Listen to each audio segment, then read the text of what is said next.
주가 참 평안을 내게 주시리. 그 손 못자국만져라. 그 손 못자국만져라. 그 손 못자국만져라. 주가 널 지키며 인도하시리. 그 손 못자국만져라.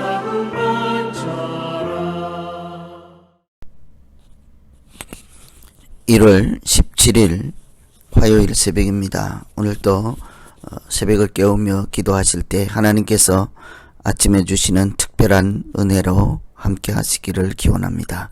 오늘 같이 기도하실 말씀은 민수기 10장 1절에서 10절 말씀입니다. 민수기 10장 1절에서 10절 말씀 중에 1절 말씀 봉독해 드립니다. 여호와께서 모세에게 말씀하여 이르시되 은나팔 둘을 만들되 두들겨 만들어서 그것으로 회중을 소집하고 진영을 출발하게 할 것이라. 아멘. 이스라엘 백성들이 출애굽하여서 시내산에 도착했을 때 잠시 가던 걸음을 멈추고 그곳에서 약 1년 정도 체류해 있었습니다. 그것은 시내산에서 앞으로 가나안 땅, 약속의 땅에 가기 위한 준비하는 과정이라 할 수 있습니다. 그곳에서 하나님과 언약을 체결하여서 나는 너희 하나님이 되고 너희는 나의 백성이라 하는 아주 기초적인 신분 확인 계약을 체결하죠. 그리고 나서 그렇게 하나님의 자녀로 하나님의 거룩한 백성으로 살기 위한 방법인 성막을 짓게 합니다. 그래서 그곳에서 성막을 완공한 후에 이제 앞으로 출발하기 위해서 한 가지 더 준비해야 하였습니다. 그것이 오늘 말씀에 나오는 나팔이죠. 하나님께서 이스라엘 백성들을 광야에서 인도해 가실 때에 필요한 도구로서 나팔을 만들라 하였죠. 그래서 오늘 말씀은 앞으로 행진하는 것과 관련된 나팔에 관한 말씀인데요. 그 나팔을 통해서 하나님께서 무엇을 말씀하시려고 할까요? 첫째는 하나님께서 친히 인도하신다 하는 것을 보여주십니다. 나팔은 하나님이 인도하신다 하는 것이죠. 1절에 보시면 마지막 부분에 그것으로 회중을 소집하고 진영을 출발하게 할 것이라. 그것이 나팔입니다. 나팔로 회중을 소집도 하고 출발하게 명령도 할 것이라고 합니다. 나팔을 불면 다 모이고 또 나팔을 불면 앞으로 행진을 시작하라는 것이죠. 성경에서 나팔 소리는 흔히 하나님의 임재하심을 나타냅니다. 하나님의 소리, 하나님의 음성을 나타내는 것이 나팔이죠. 나팔은 보는 것이 아니라 소리를 내는 기구이지 않습니까? 그래서 멀리서 들어도 하나님이 임재하심을 사람들이 알아차릴 수 있는 도구가 나팔입니다. 하나님께서 은나팔을 만들어서 그것으로 신호를 하는 것이죠. 이제 광야에서 행진할 것이라 하고 내가 이끌어 가겠다는 것입니다.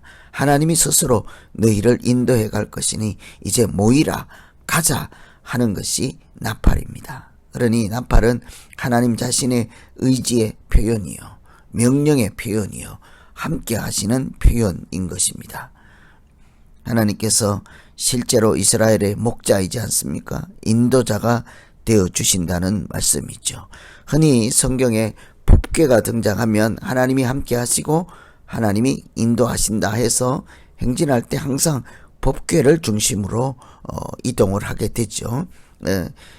머물러 있을 때도 법궤가 가운데 있고 빙 둘러서 동서남북으로 진을 치기도 하였습니다.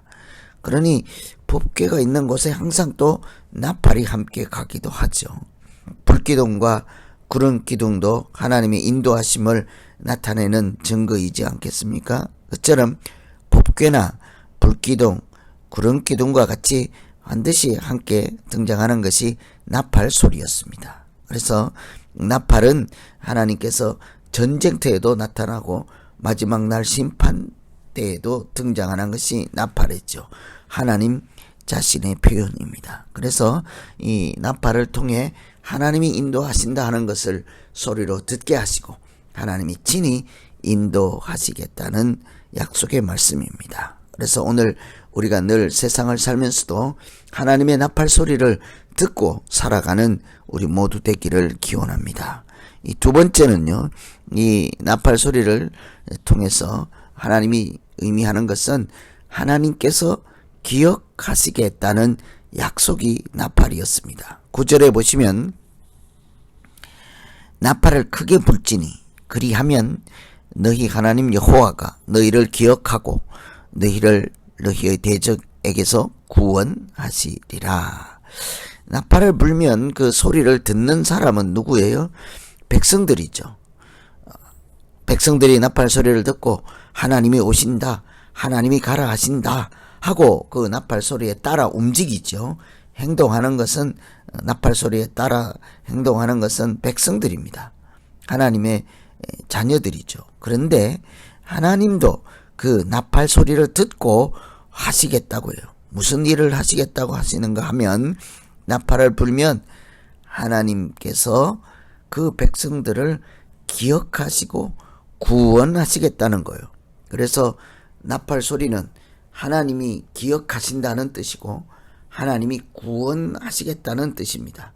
그러니 이것은 기억의 나팔 소리요, 구원의 나팔 소리라는 것이죠. 그러니 나팔 소리를 들으면 때로는 전쟁을 시작한다 하는 신호도 되지만 그 전쟁은 여호와의 전쟁이지 않습니까? 하나님이 싸우시고 하나님이 구원하시겠다는 약속이 바로 나팔 소리였어요. 더욱 중요한 것은 나팔 소리를 백성만 듣는 것이 아니라 하나님이 듣고 기억하신다는 거예요. 나팔 소리에 따라 하나님이 뭔가를 하시겠다는 것입니다. 구원을 하시고 기억을 하시겠다는 것이죠. 창세기에 보면요, 무지개 언약이 등장합니다. 창세기 9장에 보면 홍수 심판이 끝난 다음에 다시는 이 백성을, 사랑하는 하나님의 백성을 물로 심판하지 않아야 할 것이라 하고 무지개를 만들어 주셨습니다.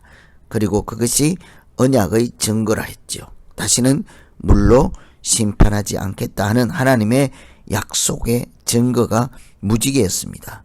그래서 우리가 무지개를 보면 홍수 심판을 기억할 뿐만 아니라 다시는 물로 심판하지 않을 것이라 하는 하나님의 약속을 우리가 기억하고 감사하죠. 우리의 죄를 다시 짓지 않고 거룩한 백성으로 살기 위해서 하나님이 주신 언약을 기억하게 될 것입니다. 그런데 성경에 보면 무지개는 하나님을 위한 것이라고 합니다. 내가 내 언약을 기억할 것이라. 무지개는 하나님께서 하나님의 언약을 기억하는 장치였던 것이죠. 백성들이 보고 언약의 증거로 삼기도 하지만 하나님 스스로도 그 무지개를 통해서 하나님의 언약을 기억하시고 다시는 물로 심판하지 않고 그 백성을 인도해 갈 것이라는 은혜의 약속. 무지개는 백성을 위한 것뿐 아니라 하나님 자신을 위한 것이라 하는 것입니다. 오늘도 나팔 소리도 마찬가지인 거죠. 보통은 나팔 소리를 불어서 백성들이 듣게 하잖아요. 그런데 오늘 말씀 보면 그 나팔 소리가 그로 말미암아 너희를 기억하시리라 했어요. 10절에 보면 나팔을 불라 그로 말미암아 너희의 하나님이 너희를 기억하시리라. 나는 너희의 하나님 여호와니라. 그러니 우리가 나팔 소리를 열심히 불어야 하는 것이죠. 하나님을 알고 하나님을 신뢰하고 하나님이 인도하심을 인정하고 하나님이 우리를 구원하실 것이라 하는 믿음의 확신으로 나팔을 불어야 하는 것입니다. 그러니 우리는 나팔 소리를 잘 들어야 하고 또 듣고 행동도 해야 되지만 열심히 불어야 하는 것입니다. 하나님을 초청하시고 하나님을 요청하시고 하나님의 구원을 기대하시고 하나님 나를 기억해 주시옵소서, 이렇게 기도의 소리가 또한 나팔 소리인 것이죠. 그래서 나팔은 참 생각만 해도 은혜의 나팔입니다. 은총의 나팔이요, 사랑의 나팔이요, 임재의 나팔입니다. 그래서 오늘 나팔을 생각하면서 우리 같이 기도하실 때 하나님 친히 인도해 주시옵소서. 하나님 나를 기억해 주시옵소서.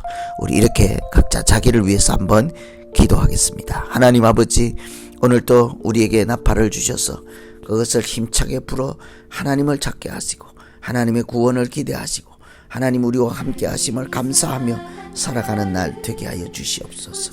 하나님, 우리가 나팔을 열심히 불 때에 그것이 나의 기도 소리가 나팔이 되게 하시고 하나님을 구하는 부르짖음이 곧 나팔 소리가 되게 하여서 하나님 우리 기도 가운데 함께 하시고 이 땅의 흑암의 땅에서 살아갈 때 구원의 소리, 은총의 소리, 감사의 소리로 하나님의 소리를 나팔을 통해서 듣게 하여 주시옵소서.